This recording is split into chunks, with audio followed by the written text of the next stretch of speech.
아버지가 세상을 떠난 뒤 산골 언덕 위 낡은 집은 정막 속에 서 있었다. 해마다 기와는 더 검게 물들고 기와골 사이로 잡초가 자라나며 집의 세월을 증명했다. 마당 한켠의 감나무는 제철마다 붉은 열매를 맺었으나 그 열매를 따던 손길은 사라진 지 오래였다. 집안은 사람이 떠난 빈자리만큼 차갑게 식어 있었고 방문을 열면 먼지 냄새와 함께 오래된 목재가 삐걱이는 소리가 깊은 고요를 깨뜨리곤 했다. 나는 장남으로서 이 집을 지켜야 한다는 생각뿐이었다. 어린 시절부터 아버지는 늘 내게 말했다. 이 집은 우리 가문의 뿌리다. 내가 지켜야 한다. 그 말은 유언처럼 가슴 깊이 새겨졌고 내가 살아온 세월을 묶어두는 족쇄가 되기도 했다. 하지만 동생들의 마음은 달랐다. 형, 이 집을 팔아야 해. 그래야 공평하지 않겠어? 그들의 목소리는 점점 날카로워지고 표정에는 이해보다는 서운함과 불만이 짙게 깔려 있었다. 셋이 모여 대화하는 순간마다 공기는 무겁게 가라앉았고 집안은 살아있는 사람들보다 죽은 자의 그림자에 더 가까운 공간처럼 느껴졌다. 나는 무심코 벽에 손을 얹었다. 거칠게 갈라진 흙벽의 감촉은 어릴 적 기억을 불러냈다. 여름이면 어머니가 아궁이에 불을 지피고 우리는 마루에 누워 메밀묵을 나눠 먹었다. 겨울이면 아버지가 벽난로 대신 장작을 피워 집안을 데우며 내게 책을 읽어주곤 했다. 그때의 웃음소리와 장작 타는 냄새, 감나무에서 떨어진 낙엽을 함께 쓸던 장면들이 한꺼번에 밀려와 가슴이 저려왔다. 그러나 동생들의 눈에는 이 집이 그저 오래된 재산, 팔아야 할 유산으로만 비쳤다. 도시에서 삶을 일군 그들에게 집은 추억이 아니라 짐이었다. 형만 혼자 지키고 싶다 해도 이건 다 같이 상속받은 거야. 셋째가 내뱉은 말은 날카로운 칼날처럼 내 마음을 베었다. 그들의 논리와 현실적인 필요를 모르는 것은 아니었다. 하지만 나에게 이 집은 돈으로 환산할 수 없는 것이었다. 시간이 갈수록 갈등은 깊어졌다. 서로의 말은 대화가 아니라 다툼으로 변해갔다. 작은 오해도 큰 상처로 번졌고 형제의 정은 점점 금이 갔다. 나는 고개를 저으며 속으로 다짐했다. 이 집만큼은 팔 수 없다. 이곳은 아버지의 땀과 숨결이 남은 자리다. 하지만 현실은 냉정했다. 동생들은 도시에서 자녀를 키우고 대출에 허덕이고 있었다. 그들에게 이 집은 해결책이자 숨통을 틔워주란 조각의 재산이었다. 형, 공평해야 해. 집을 팔고 나눠야 우리도 숨 쉴 수 있어. 그들의 호소는 애원 같기도 했지만 결국 내겐 강요로 다가왔다. 나는 잠시 눈을 감았다. 아버지의 목소리가 귓가에 메아리 쳤다. 내가 장남이다. 내가 지켜야 한다. 그 목소리는 내 등을 밀었고 동시에 무겁게 짓눌렀다. 집안에 걸린 시계는 똑딱거리며 흘러갔지만 우리 형제의 갈등은 멈춰 있었다. 아무도 양보하지 않았고 대화는 늘 같은 자리에서 맴돌았다. 결국 나는 결단의 순간 앞에 서게 되었다. 이 집을 끝까지 지킬 것인가 아니면 동생들의 요구에 무릎 꿇을 것인가. 나는 선택해야 했다. 그리고 그 선택은 단순히 집을 둘러싼 문제가 아니었다. 우리 가족의 미래, 형제의 관계, 그리고 내 삶의 무게가 모두 걸려 있었다. 그날 밤 나는 홀로 마당에 앉아 하늘을 올려다보았다. 별빛이 감나무 가지 사이로 스며들었고 바람은 낡은 지붕 위를 스쳐 지나갔다. 나는 그 고요 속에서 아버지의 그림자를 본 듯했다. 그는 여전히 이 집을 지키고 있었고 내게 무언의 대답을 기다리고 있는 듯했다. 눈을 감자 마음속 깊은 곳에서 묵직한 울림이 일어났다. 팔든 지키든 결국 너의 선택이다. 하지만 그 선택이 너와 형제를 갈라놓을 수도 있다. 나는 떨리는 손으로 감나무 잎을 쥐어보았다. 바스락거리는 소리가 밤하늘에 흩어졌다. 그 순간 나는 알았다. 내가 내려야 할 결단은 단순한 재산 분할이 아니라 우리 가족의 마지막 남은 유대를 지키는 길과도 연결되어 있다는 것을. 장례가 끝난 지 한 달, 다시 모인 집안은 묘한 긴장감으로 가득 차 있었다. 한때는 웃음과 대화가 끊이지 않던 거실이었지만 이제는 무거운 침묵만이 자리를 지배하고 있었다. 거실 한가운데 놓인 낡은 탁자. 그 탁자는 수십 년 동안 우리 가족의 역사를 함께 해온 물건이었다. 아버지가 손님을 맞을 때도, 동생들과 장난을 치며 밥상을 받쳐들 때도 늘 이 자리에 있었다. 그러나 오늘 그 위에는 따뜻한 밥그릇도, 웃음 섞인 대화도 없었다. 대신 두툼한 서류철과 차갑게 빛나는 휴대전화가 놓여 있었다. 둘째는 준비해 온 듯 서류철을 꺼내 들었고, 셋째는 휴대전화를 내려놓으며 내 눈을 똑바로 마주했다. 그리고는 차갑게 말했다. 형, 이제 결정을 내리자. 집을 팔아야 해. 우리도 다 사정이 있잖아. 그 목소리는 담담했지만 담긴 의미는 날카로웠다. 잠시 방 안의 공기가 무겁게 가라앉았다. 나는 고개를 저으며 조용히 대답했다. 이 집은 아버지의 피와 땀이 깃든 곳이야. 내겐 단순한 집이 아니라 살아온 세월이고 추억이다. 내 말이 끝나자마자 방 안은 얼어붙은 듯한 정적에 휩싸였다. 창밖에서는 바람이 기와를 스치며 스산한 소리를 냈다. 감나무 가지가 벽을 두드리는 소리가 마치 오래된 집의 심장이 두근거리는 듯 들렸다. 그러나 방 안의 우리는 마치 서로 다른 언어를 쓰는 사람들 같았다. 둘째는 서류철을 펼치며 눈을 치켜떴다. 형, 감정에만 매달리면 안 돼. 이 집 보존하려면 돈이 얼마나 들어가는지 알아. 지붕은 벌써 새고 벽은 갈라지고 수도관도 다 낡았어. 수리하려면 적어도 몇 천은 필요해. 그의 말은 현실적이었다. 직장 생활을 하는 둘째는 늘 계산적이고 합리적인 태도를 보여왔다.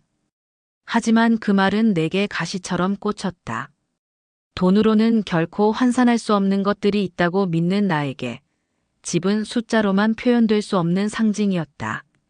그 돈을 우리가 다 같이 나눠 가지면 각자 숨통이 트일 거야. 형, 혼자만 추억에 묶여 있으면 안 돼. 둘째의 눈빛은 간절했지만 동시에 차가웠다. 현실의 무게에 짓눌려 있는 듯 보였다. 셋째는 더 직설적이었다. 그는 휴대전화를 만지작거리며 냉소적인 미소를 지었다. 형이야 시골에 남아있으니까 이 집이 의미가 있겠지. 하지만 우리한텐 달라. 솔직히 이 집은 짐이야. 관리할 수도 없고 들여다볼 시간도 없어. 차라리 팔아서 돈을 나누는 게 맞아. 아버지가 계셨다면 우리 보고 이러지 말라고 하셨겠지만 돌아가셨잖아. 이제는 현실적으로 생각해야지. 그 말에 나는 순간 가슴이 철렁 내려앉았다. 아버지를 팔아서 꺼낸 그 말은 나를 시험하는 것 같았다. 나는 목소리를 낮추어 대답했다. 너희 마음은 알지만 아버지의 뜻도 존중해야 하지 않겠니? 아버지는 늘 이 집을 지키라고 하셨다. 이 집은 우리 집안의 뿌리야. 그러자 셋째는 비웃듯 웃으며 고개를 저었다. 형, 뿌리도 결국 흙에 묻히면 사라지는 거야. 지금 중요한 건 살아있는 우리가 어떻게 사느냐지. 죽은 사람의 집착을 붙잡는 게 아니야. 그의 말은 잔인했지만 그만큼 솔직했다. 나는 깊은 한숨을 내쉬었다. 방 안에 앉아있는 세 사람은 분명 같은 부모에게서 태어난 형제였지만 지금은 서로 다른 세계에 사는 타인 같았다. 나의 눈에는 아버지와 어머니의 그림자가 여전히 이 집안을 떠돌고 있었지만 동생들의 눈에는 그저 낡고 무너져가는 집일 뿐이었다. 나는 탁자를 바라보았다. 그 위에는 아버지가 생전에 쓰던 담배 자국이 남아 있었다. 오래된 상처처럼 깊게 파인 그 자국은 세월이 아무리 흘러도 지워지지 않았다. 그 흔적 하나가 내겐 수천 마디 말보다 더 강렬했다. 이 집을 지키는 건 단순히 집을 남기는 게 아니야. 우리 가족의 역사를 지키는 거다. 내가 조용히 말을 이었다. 너희도 어릴 적 기억하지 않니? 여름밤 마당에 앉아 별을 보며 수박을 먹던 날들. 겨울이면 아궁이에 불 지피며 새하얀 김을 내뿜던 순간들. 그게 다 이 집에서의 추억 아니었니? 잠시 둘째와 셋째의 얼굴에 흔들림이 스쳤다. 하지만 그것은 오래가지 않았다. 둘째가 단호하게 말했다. 형, 추억은 마음에 남기는 거야. 집에 남기는 게 아니라고. 형 혼자 이 집을 지키고 싶다면 형이 우리 몫을 사. 그게 아니면 팔아야 해. 그 말은 벼랑 끝으로 내몰리는 듯한 압박이었다. 셋째 역시 거들며 덧붙였다. 맞아. 솔직히 우리도 더는 미룰 수 없어. 형이 결정을 내려. 아니면 우리가 따로 절차를 밟을 수도 있어. 그 순간 방 안은 더욱 싸늘해졌다. 창문 밖에서 바람이 거세게 불어와 낡은 창틀을 흔들었다. 나는 온몸이 얼어붙는 기분이었다. 형제의 목소리에서 따뜻함은 사라지고 남은 것은 이해관계뿐이었다. 내가 결정을 내리지 않는 한 이 갈등은 끝나지 않을 것이었다. 그러나 결정을 내린 순간 형제의 관계는 되돌릴 수 없는 강을 건너게 될지도 몰랐다. 나는 눈을 감았다. 아버지의 목소리가 다시 귓가에 울렸다. 내가 지켜야 한다. 내가 장남이다. 그 목소리는 무겁게 나를 짓눌렀다. 동시에 방 안의 두 눈빛은 나를 끝없는 심연으로 끌어내렸다. 방 안의 공기는 무겁게 얼어붙었다. 아무도 더 말을 잇지 못했다. 둘째는 손가락으로 서류철을 두드리며 무언의 압박을 가했고, 셋째는 휴대전화 화면만 바라보며 대화에서 벗어난 듯 보였다. 그러나 나는 그들이 내 대답을 기다리고 있다는 걸 알고 있었다. 긴 정적이 이어졌다. 시계 초침 소리만이 방 안을 가득 메웠다. 나는 천천히 손을 뻗어 탁자 위에 놓인 서류철을 잡았다. 손끝으로 느껴지는 차가운 종이의 감촉이 내 마음을 더욱 흔들었다. 결국 나는 말없이 서류철을 내려놓았다. 그리고 방 안에 다시 고요가 찾아왔다. 하지만 그 고요는 평화가 아닌 폭풍전의 정막에 가까웠다. 둘째가 먼저 목소리를 높였다. 형만 아버지 자식이야? 우리도 똑같이 자식이야. 공평해야지. 그 말은 방 안의 공기를 단숨에 갈랐다. 억눌린 감정이 터져나오듯 목소리는 거칠고 날카로웠다. 차가운 겨울 바람이 창문 틈새로 스며드는 듯 그 말은 내 가슴을 얼어붙게 했다. 셋째도 곧바로 맞장구 쳤다. 맞아. 이 집은 돈으로 바꾸는 게 맞아. 우리에겐 현실이 필요해. 애들 학원비에, 생활비에 형 혼자 센터멘털해선 안 돼. 그는 센터멘털이라는 단어를 일부러 외래어로 뱉으며 나를 현실 감각 없는 사람처럼 몰아세웠다. 나는 억눌러온 분노가 치밀어 오르는 것을 느꼈다. 나는 결국 참지 못하고 목소리를 높였다. 너희 눈에는 돈만 보이냐? 이 집은 아버지의 숨결이 살아있는 집이야. 지금 팔아버리면 다시는 돌아올 수 없어. 내 목소리는 흔들렸지만 그 안에는 절박한 심정이 담겨 있었다. 그러나 그 절박함은 동생들의 귀에 닿지 않았다. 오히려 그들의 얼굴은 더 굳어지고 말은 더욱 날카로워졌다. 둘째는 탁자를 손바닥으로 세게 내리쳤다. 형, 제발 현실 좀 봐. 우리도 살 날이 바쁘고 힘들어. 아버지의 뜻을 존중하는 것도 중요하지만 아버지가 돌아가신 이상 그 집착은 이제 우리를 올가매는 쇠사슬이야. 우리 모두의 인생을 한 집 때문에 묶어둘 순 없어. 셋째도 고개를 끄덕이며 덧붙였다. 형, 생각해봐. 우리가 언제까지 이런 집에 매여 있어야 해? 이건 그냥 낡은 집일 뿐이야. 추억이야 마음속에 간직하면 되는 거지. 벽과 기둥에 집착한다고 과거가 돌아오냐고. 나는 동생들을 바라보았다. 분명 같은 핏줄이었지만 지금 내 눈앞에 그들은 가족이 아니었다. 낯선 적수 같았다. 서로가 서로를 찌르듯 말했고 눈빛은 따뜻한 형제애가 아니라 날 선 경쟁자의 그것이었다. 내 마음속에서 무언가 무너져 내렸다. 어릴 적 함께 뛰놀던 기억, 부모님과 함께 웃으며 밥상에 둘러앉던 기억이 한순간에 가짜처럼 느껴졌다. 마치 우리가 다른 세상 사람들인 양 서로의 언어를 이해하지 못했다. 공평하게 나누자라는 둘째의 말은 정의감처럼 들리기도 했지만 그 속에는 절박한 생활의 무게가 숨어 있었다. 셋째의 목소리도 현실의 벽에 부딪힌 한 아버지의 하소연처럼 들렸다. 그러나 내겐 그 모든 말이 아버지의 영혼을 모욕하는 듯 들렸다. 대화는 점점 거칠어졌다.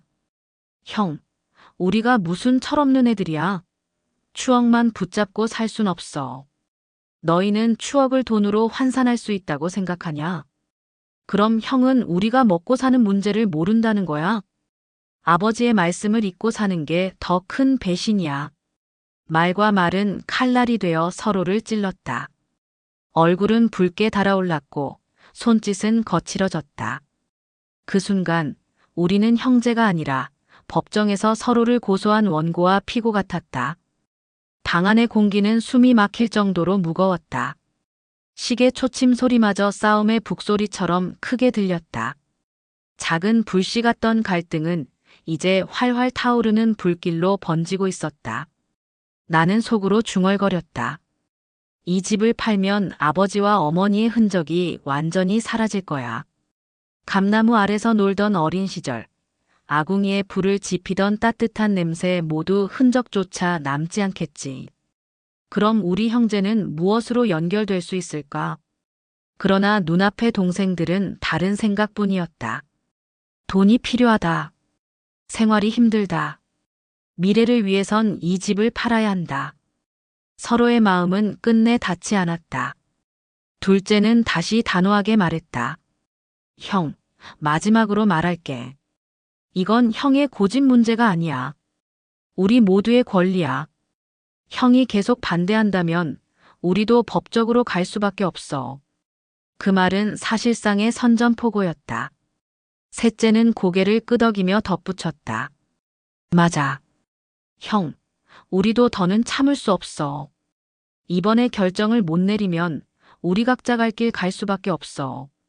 그 순간 내 가슴은 무겁게 내려앉았다. 형제의 입에서 법이라는 단어가 나온 순간 우리는 더 이상 한 가족이 아니었다.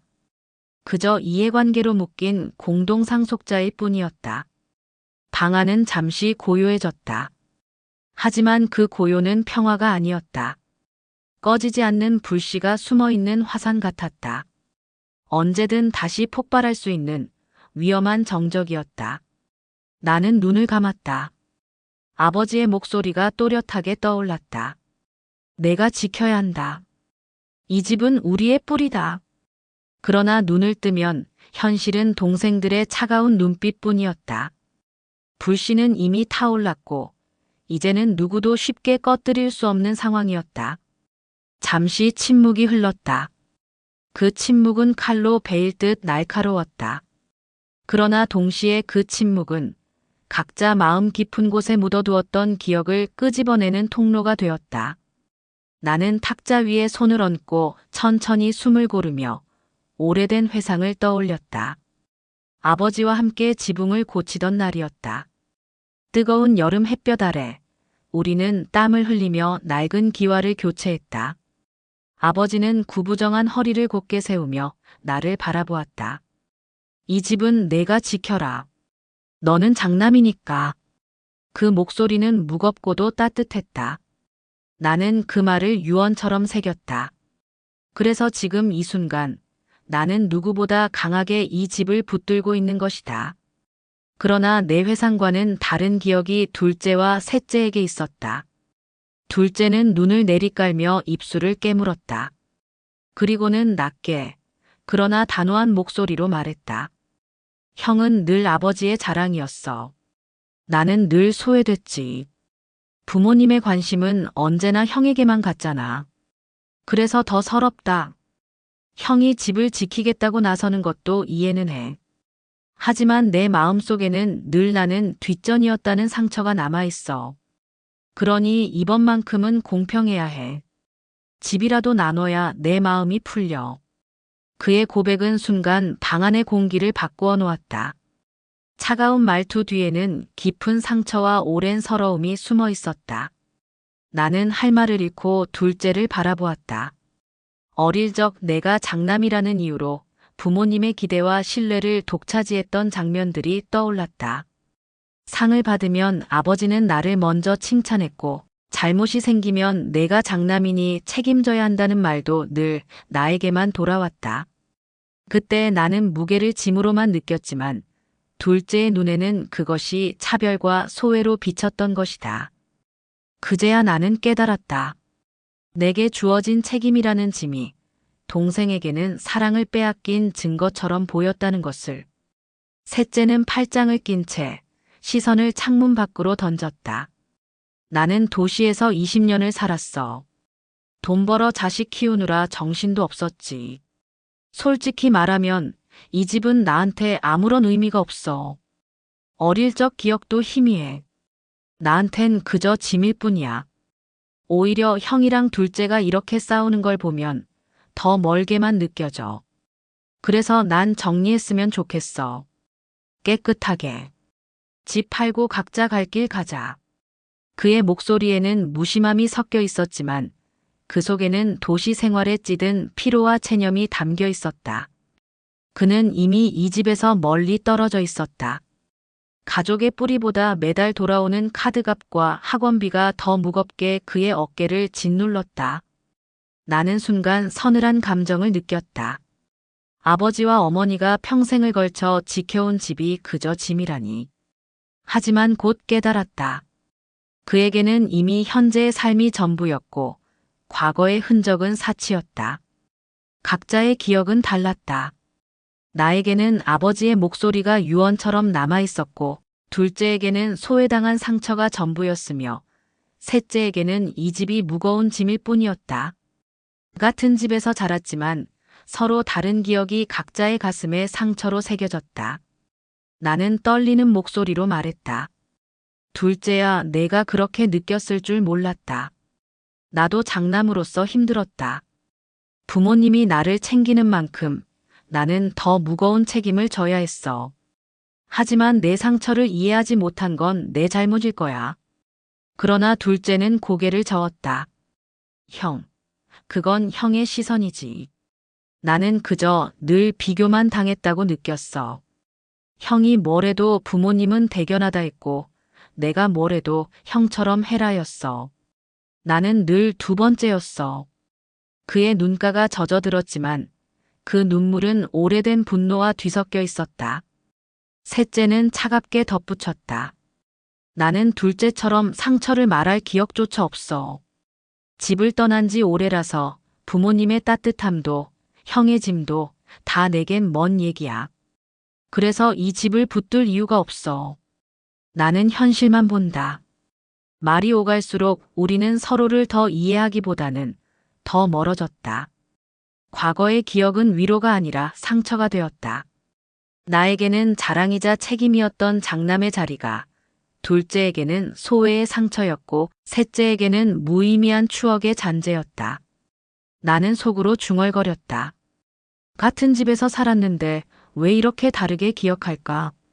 우리는 같은 시간을 보냈지만 각자 다른 그림자를 품고 살았구나. 그러나 그 깨달음은 갈등을 줄이지 못했다. 오히려 각자의 입장은 더 단단히 굳어졌다. 둘째는 공평을 외쳤고 셋째는 정리를 원했으며 나는 아버지의 유언 같은 목소리를 붙들었다. 결국 방 안은 다시 침묵에 잠겼다. 그러나 그 침묵은 평화가 아니었다. 서로의 마음속에 켜켜이 쌓인 상처가 우리를 갈라놓고 있었다. 그 상처는 말할수록 덧나고 침묵할수록 골마갔다. 우리는 같은 방에 앉아 있었지만 이미 서로 다른 세계에 있었다. 나는 여전히 아버지와 함께 지붕 위에 서 있었고 둘째는 어두운 구석에서 홀로 서러움을 삼키고 있었으며 셋째는 도시의 소음 속에 묻혀 있었다. 그 차이는 돌이킬 수 없는 균열이었고 그 균열은 이제 우리 가족을 영영 갈라놓을 불씨가 되었다. 논쟁은 끝이 없었다. 서로의 목소리는 점점 더 거칠어지고 방 안의 공기는 무겁게 가라앉았다. 그러던 중 둘째가 갑자기 벽 쪽에 놓인 장롱을 열었다.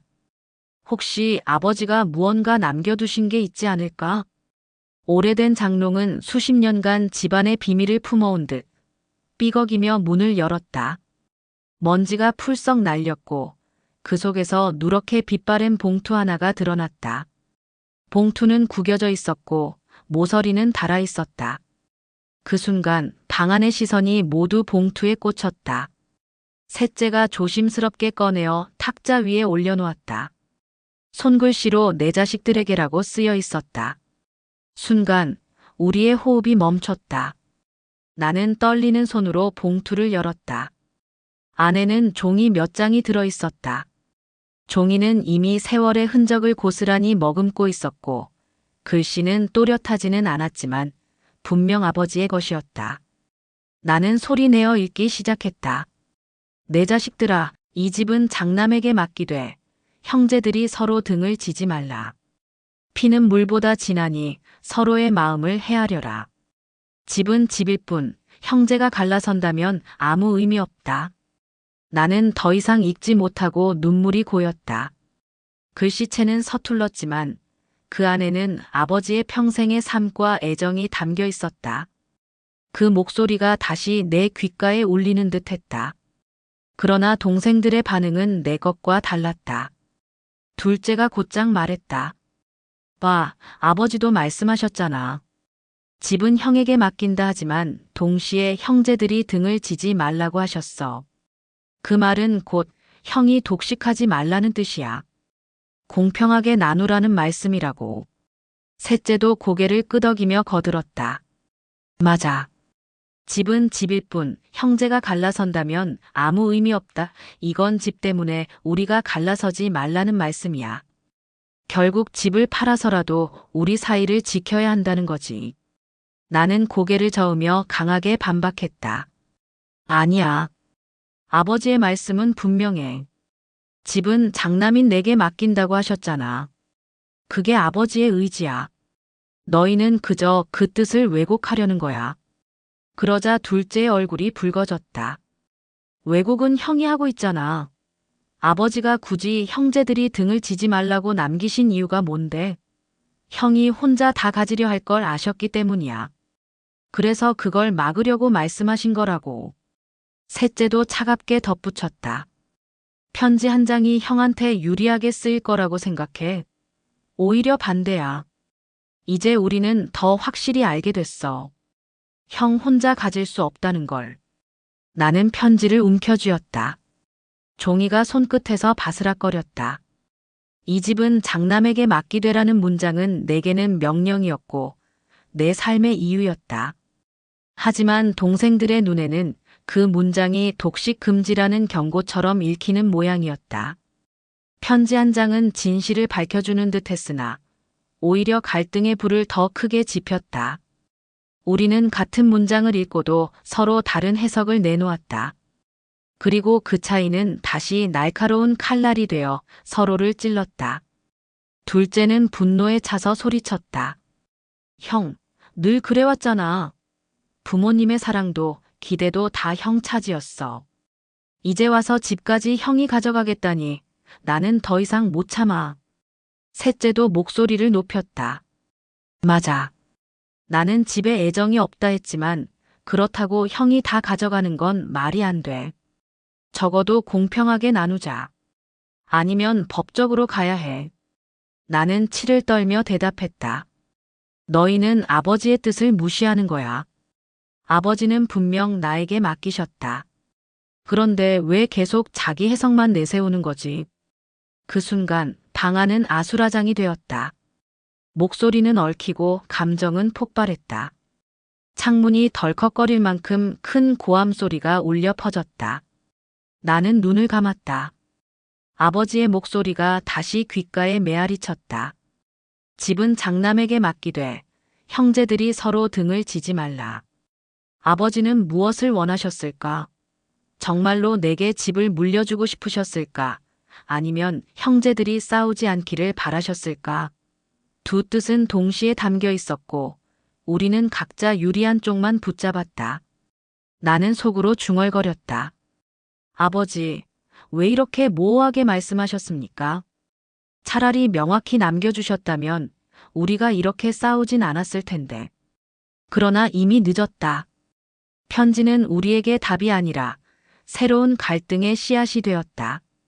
결국 편지는 진실을 드러내기는커녕 우리를 더 멀어지게 했다. 둘째는 서러움과 분노를 터뜨렸고 셋째는 냉정한 현실을 내세웠다. 그리고 나는 아버지의 말에만 매달리며 고집을 꺾지 않았다. 편지 한 장이 우리를 하나로 묶어주기는커녕 불길에 기름을 부은 셈이었다. 방 안은 다시 고요해졌지만 그 고요는 더 깊은 균열을 예고하는 침묵이었다. 서로 다른 해석, 서로 다른 진실이 우리를 갈라놓고 있었다. 며칠이 흘렀다. 집안은 겉으로는 고요했지만 그 고요 속에 숨겨진 긴장과 불신은 더욱 깊어졌다. 나는 여전히 아버지의 편지를 곱씹으며 집안을 지켰다. 혹시라도 동생들이 마음을 돌려 화해의 길을 찾을 수 있기를 바랐다. 그러나 현실은 내가 바라는 방향으로 흘러가지 않았다. 그러던 어느 날 충격적인 사실이 드러났다. 둘째가 이미 변호사와 상담을 진행했다는 것이다. 그는 조용히 그러나 치밀하게 법적 절차를 준비하고 있었다. 게다가 셋째는 은행과 대출 상담까지 마쳤다고 했다. 그는 집을 담보로 잡아 자금을 마련할 계산을 하고 있었다. 그 사실을 알게 된 순간 내 가슴은 무너져 내렸다. 피가 거꾸로 솟구치는 듯 온몸이 떨려왔다. 나는 거실에 앉아 동생들을 마주했다. 목소리가 떨려 나왔다. 너희가 이렇게까지 할 줄은 몰랐다. 아버지가 아직 따뜻하게 누워 계실 때부터 벌써 돈 이야기를 했던 거냐. 둘째는 얼굴을 굳힌 채 아무 말이 없었다. 그러나 그의 눈빛은 이미 단단히 굳어 있었다.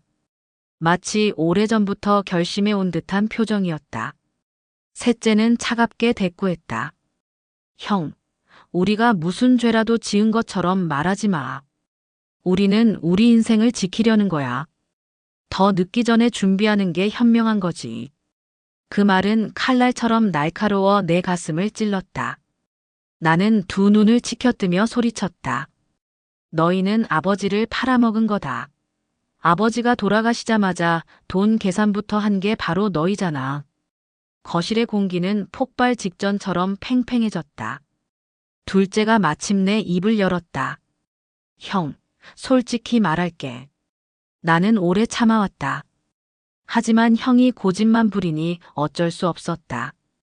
변호사에게 물어보니 집은 형 것만이 아니래. 법적으로는 우리 셋의 공동 재산이야. 형이 독차지할 수 없다는 거지. 그의 목소리는 떨리지 않았다. 오히려 자신감이 가득 차 있었다. 그 순간 나는 그의 말 뒤에 서 있는 차가운 법의 그림자를 보았다. 그것은 더 이상 형제애가 아니라 피도 눈물도 없는 제도와 계산의 세계였다. 나는 목소리를 높였다. 법보다 중요한 게 가족 아니냐?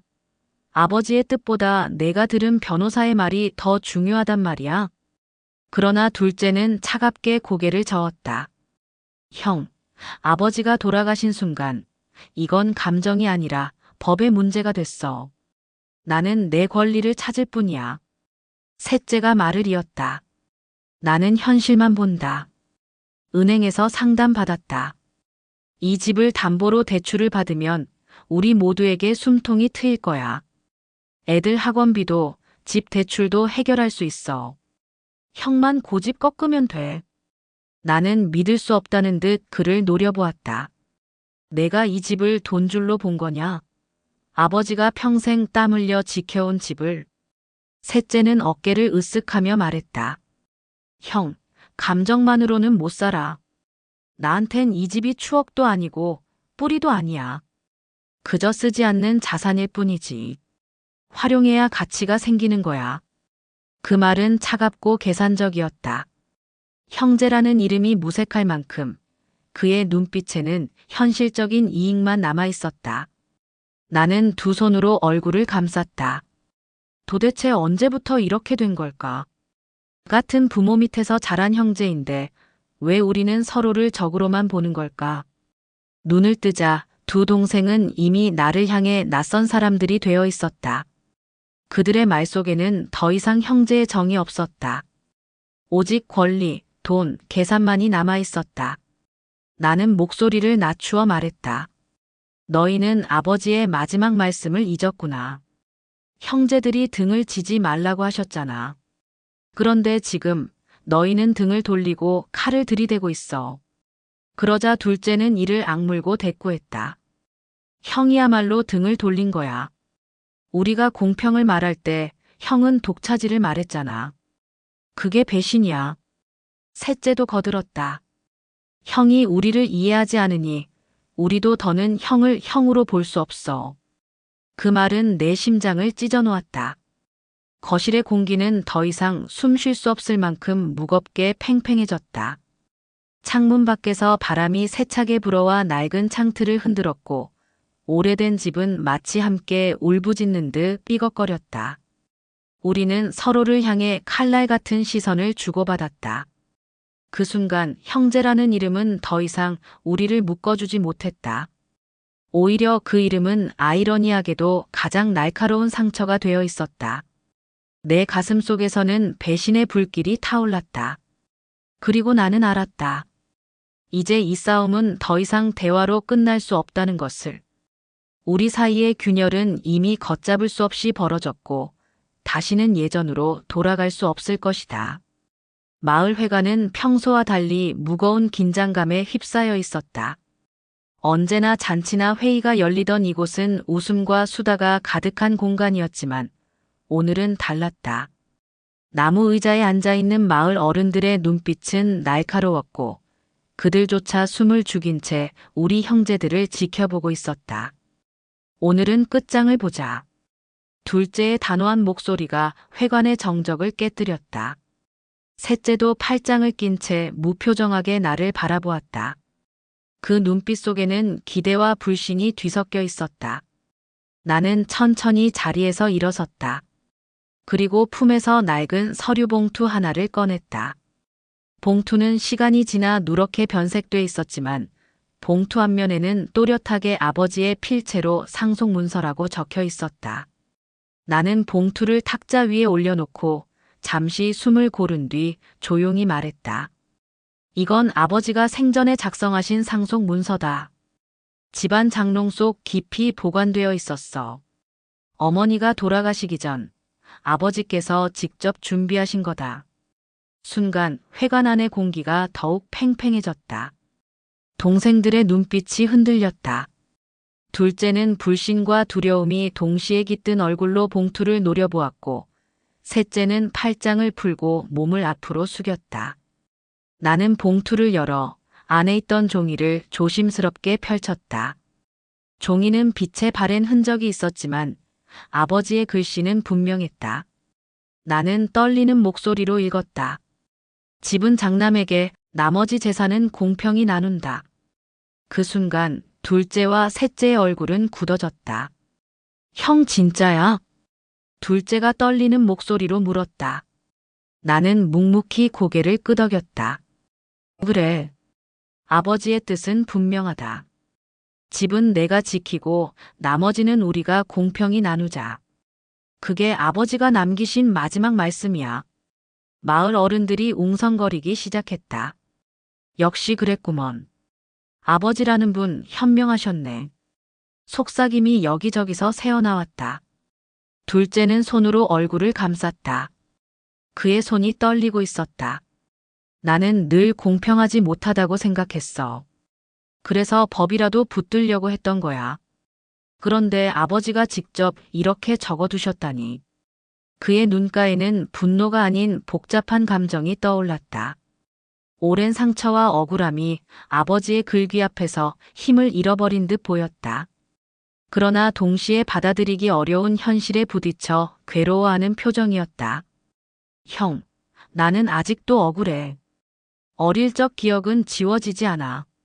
그래도 아버지가 이렇게 말씀하셨다면 인정은 해야겠지.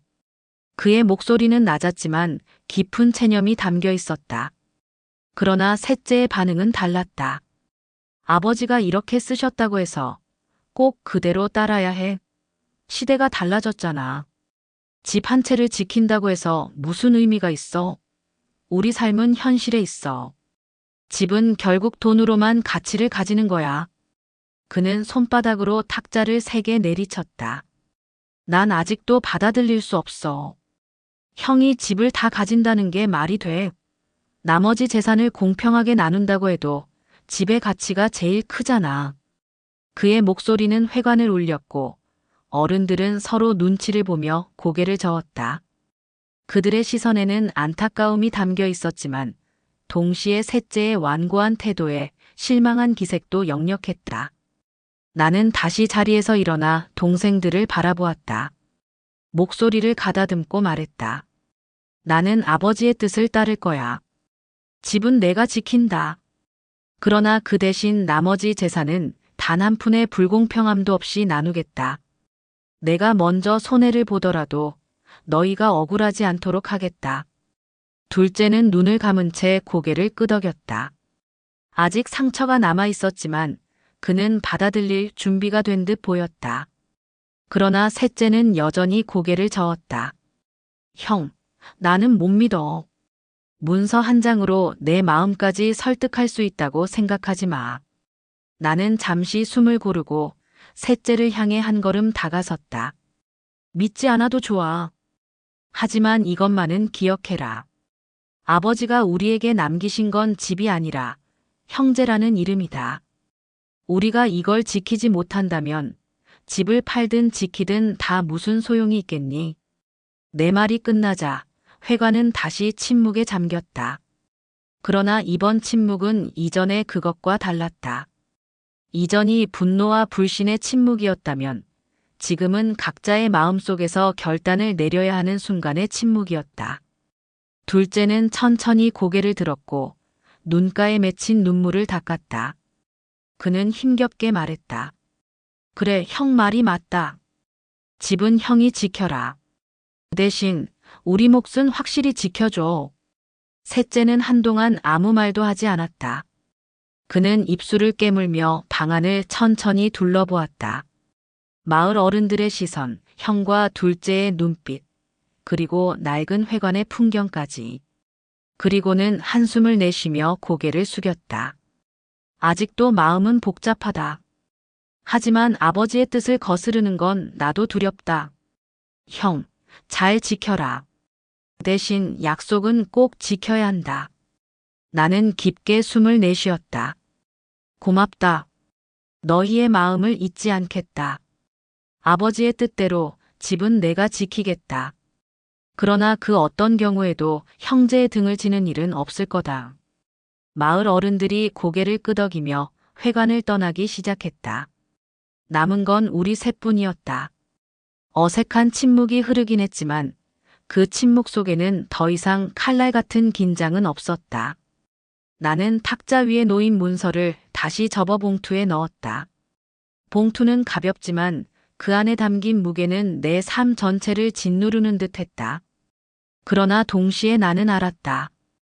이것이야말로 아버지가 원하신 결단의 순간이라는 것을. 회관의 싸늘한 공기는 한동안 무겁게 가라앉아 있었다. 아버지의 상속 문서를 확인한 뒤에도 우리 사이의 긴장은 여전히 풀리지 않았다. 종이에 적힌 문장은 분명했지만 그것이 곧 마음의 상처를 치유해주는 것은 아니었다. 나는 의자에 앉아 두 동생을 바라보았다. 둘째는 여전히 굳은 얼굴로 눈을 내리깔고 있었고 셋째는 팔짱을 낀 채 고개를 숙이고 있었다. 어쩌면 이 싸움은 다시 터져나올지도 모른다는 불안이 가슴속에 도사리고 있었다. 그때였다. 둘째의 어깨가 미세하게 떨리더니 눈물이 뚝뚝 흘러내렸다. 그는 손등으로 눈가를 닦으며 힘겹게 입을 열었다. 난 늘 형이 미웠어. 부모님의 사랑이 형에게만 갔다고 생각했거든. 내가 뭘 해도 형처럼 하라는 말만 들었어. 그래서 속으로는 항상 비교당한다고 느꼈어. 나한테 남은 건 서러움뿐이었어. 그래서 집이라도 나눠야 공평하다고 믿었던 거야. 그의 목소리는 떨렸지만 그 안에는 오랜 세월 눌러왔던 감정이 녹아 있었다. 나는 순간 아무 말도 할 수 없었다. 장남이라는 무게를 짊어졌다고만 생각했지만 그 무게가 동생에게는 상처와 소외로 다가갔다는 사실을 이제야 뼈저리게 깨달았다. 둘째야. 내가 조심스럽게 부르자 그는 고개를 젓고 눈물을 닦았다. 형, 미움이 커서 나도 모르게 형을 적으로 여겼어. 하지만 사실은 그 미움 속에 인정받고 싶었던 마음이 숨어 있었던 것 같아. 그의 고백은 날카로운 칼날보다 더 깊이 내 마음을 찔렀다. 잠시 정적이 흘렀다. 그러자 이번엔 셋째가 목소리를 떨며 입을 열었다. 난 도시에 나와서 너무 힘들었어. 돈 벌어서 애들 키우고 빚 갚느라 정신이 없었지. 하루하루가 전쟁 같았어. 그래서 눈에 보이는 건 돈뿐이었어. 이 집이 내겐 뿌리도 추억도 아니었어. 그냥 빚을 해결할 수 있는 유일한 해결책으로만 보였던 거야. 그의 말은 냉정하지 않았다. 오히려 그 안에는 지쳐버린 한 가장의 무거운 삶이 고스란히 담겨 있었다. 나는 비로소 이해했다. 그가 집을 단순한 자산으로 여긴 건 탐욕 때문이 아니라 살아남기 위해 어쩔 수 없는 선택이었음을. 셋째는 한숨을 내쉬며 말을 이었다. 형, 나도 아버지가 남긴 뜻을 거스르고 싶진 않았어. 하지만 현실이 너무 버거웠어. 그래서 형의 말이 들리지 않았던 거야. 그 순간 내 마음속 깊이 깨달음이 찾아왔다. 우리의 싸움은 단순히 집과 재산 때문이 아니었다. 각자가 살아온 세월의 상처, 부모와의 기억, 비교와 질투가 한꺼번에 터져나온 것이었다. 둘째는 사랑받지 못했다는 서러움, 셋째는 현실의 무게에 짓눌린 고단함, 그리고 나는 장남이라는 책임에 묶여 끝내 집착으로 이어진 것. 그 모든 감정이 얽혀 재산 다툼이라는 불꽃으로 터져나온 것이었다. 나는 깊은 숨을 내쉬고 천천히 손을 내밀었다. 우리, 이제라도 서로 등을 돌리지 말자. 아버지의 마지막 부탁을 지키자. 집보다 중요한 건 우리가 형제라는 사실이야. 방 안의 공기는 얼음처럼 굳어 있었지만 내 손끝에서 작은 떨림이 전해졌다. 그 떨림은 두 동생의 마음에도 스며들기를 바라는 간절한 기도 같았다. 둘째가 가장 먼저 내 손을 붙잡았다. 그의 손은 따뜻했고 눈물로 젖어 있었다. 형 미안해. 내 마음속 상처 때문에 형을 원망했어. 하지만 이제 알겠다. 아버지가 원하신 건 우리가 싸우는 게 아니었다는 걸. 곧이어 셋째도 천천히 손을 내밀었다. 그의 손은 거칠었지만 그 안에는 진심이 담겨 있었다. 형, 나도 미안해. 내 상황만 생각했어. 형제라는 걸 잊고 살았던 것 같아. 이제라도 다시 잡아줄래? 세 손이 하나로 맞닿는 순간 얼음처럼 굳어있던 공기가 눈물 속에서 녹아내렸다. 그동안 쌓였던 오해와 분노, 질투와 원망이 차츰 눈물에 씻겨 내려가는 듯 했다. 나는 두 동생을 번갈아 바라보며 말했다. 아버지가 바라신 건 바로 이거였을 거다. 집은 남아도 형제를 잃으면 모든 게 헛된 거야. 둘째는 흐느끼며 고개를 끄덕였고 셋째도 눈가를 훔치며 조용히 미소를 지었다. 그 미소는 오랜만에 보는 따뜻한 가족의 표정이었다. 그날의 대화는 우리 세 사람에게 깊은 전환점이 되었다. 우리는 서로를 적으로 바라보던 눈빛을 거두고 다시 형제로 마주했다. 비록 마음속 상처가 완전히 사라진 것은 아니었지만 최소한 더는 등을 돌리지 않겠다는 다짐이 자리 잡았다. 나는 속으로 아버지께 속삭였다. 아버지, 이제 조금은 마음 놓으셔도 될 것 같습니다. 우리가 다시 손을 잡았습니다. 시간은 흘렀다. 계절은 여러 번 바뀌었고 우리의 삶도 조금씩 달라졌다. 그러나 언덕 위 낡은 집은 여전히 제자리에 서 있었다. 우리는 결국 집을 팔지 않았다. 많은 갈등과 상처, 배신과 눈물 끝에 내린 결론이었다. 이 집은 돈으로 나눌 수 없는 무엇을 품고 있었다. 그리고 그 무엇이야말로 우리 형제를 다시 묶어준 끈이었다. 명절이 되면 형제들이 함께 모였다. 마당에는 웃음소리가 가득했고 아이들은 감나무 아래에서 숨바꼭질을 하며 뛰놀았다. 감이 주렁주렁 열리는 계절이면 아이들이 서로 먼저 따겠다며 소란을 피웠고 어른들은 그 모습을 바라보며 미소를 지었다. 둘째는 더 이상 소외감을 입에 올리지 않았다. 오히려 그는 아이들을 챙기고 함께 마당에서 장작불을 피우며 부지런히 움직였다. 그 모습 속에서 나는 예전에는 보지 못했던 그의 따뜻한 면모를 발견했다. 셋째도 변했다. 한때 돈과 현실만을 이야기하던 그는 이제 도시에서의 고단한 이야기를 웃음 섞어 풀어놓았다. 예전 같으면 한숨으로 끝냈을 얘기들이 이제는 추억처럼 가볍게 흘러갔다. 그는 마당에서 아이들과 공을 차기도 하고 감나무에 매달린 채 웃음을 터뜨리기도 했다. 나는 그 모습을 지켜보며 속으로 중얼거렸다. 아버지, 보이십니까? 우리가 등을 지지 않고 함께 이 집을 지키고 있습니다. 바람이 스쳐가며 기와가 울렸다. 그 소리는 마치 아버지의 미소 같았다. 나는 하늘을 올려다보았다. 별빛이 맑게 빛나는 밤이면 아버지가 여전히 우리 곁에서 이 집을 바라보고 계신 듯 했다. 나는 깨달았다. 우리가 지켜낸 것은 단순히 한 채의 집이 아니었다. 우리가 진정으로 지켜낸 것은 가족이라는 이름이었다. 이 집은 언덕 위에서 묵묵히 세월을 견뎌왔다. 낡았지만 든든했고 조용하지만 따뜻했다. 기와 지붕 위에 내리는 빗소리는 자장가처럼 우리를 감싸주었고 마당에 뿌려진 낙엽은 아이들의 놀이터가 되었다. 집은 그저 벽과 기둥으로 이루어진 공간이 아니었다. 그 안에는 부모님의 숨결과 형제들의 웃음, 눈물과 다툼, 그리고 화해의 순간들이 켜켜이 쌓여 있었다. 언덕 위의 이 집은 우리 가족의 역사였고 우리의 뿌리였다. 세월이 흐르면서 우리는 조금 더 성숙해졌다. 둘째는 서러움을 내려놓고 이제는 오히려 나와 셋째를 감싸주는 역할을 했다. 그는 아이들에게 늘 따뜻한 삼촌이었고 가족 게더링즈의 중심이 되었다. 셋째는 도시의 무게를 조금은 내려놓았다. 여전히 바쁘고 힘든 삶을 살고 있었지만 그는 더 이상 그 무게를 혼자 짊어지지 않았다. 집에 와서 형제들과 술잔을 기울이며 털어놓을 수 있었고 그 속에서 위로를 받았다. 그리고 나는 장남으로서의 무게를 조금은 가볍게 느낄 수 있었다. 더 이상 혼자 지켜야 한다는 고집이 아니라 함께 나누고 지키는 책임으로 바뀌었기 때문이다. 마을 어른들도 우리를 지켜보며 안도했다. 그래, 집은 팔아 돈으로 나누는 게 다가 아니지. 결국 중요한 건 형제가 함께 있는 거야. 그들의 말은 마치 아버지가 하늘에서 대신 전하는 목소리 같았다. 마을 아이들은 우리 집을 언덕 위 큰 집이라고 불렀다.